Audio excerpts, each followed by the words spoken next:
Next, we have poster number 16, laparoscopic sleeve gastrectomy as standalone procedure versus laparoscopic Roux-En-Y gastric bypass in the super or super obese patient, being presented by Raul Rosenthal.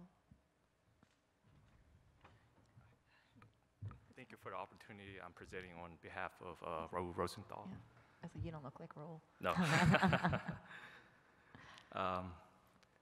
have next.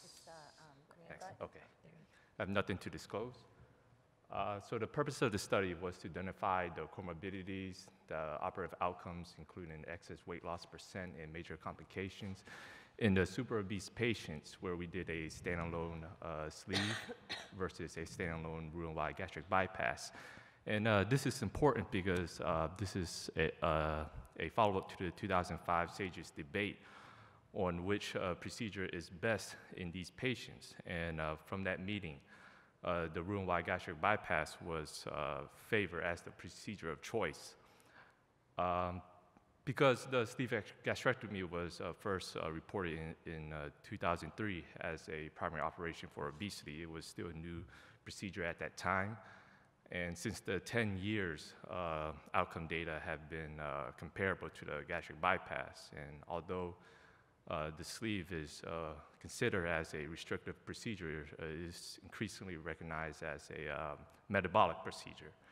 So it's noted that we did 500 gastric bypass versus 100 sleeve in the 10 years. Mean age, mean weight, and BMI was similar in both groups. The top table shows the comorbidities before the surgery, ranging from hypertension, sleep apnea, diabetes, and GERD, which is no difference between the group. Operative time was 105 in both groups. This was due to the fact that we oversold the staple lines in the sleeve patients. The excess weight loss percent at 12 months were similar at 60%.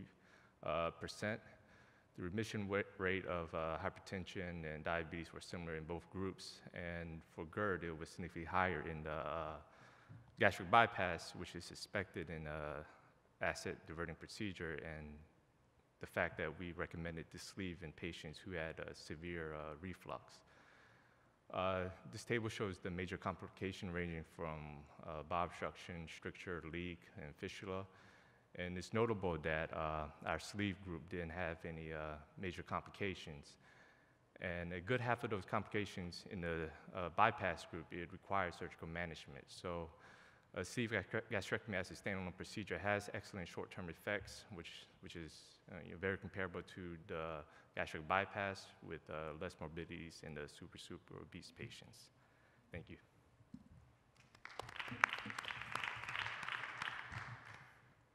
Questions? So what would you do?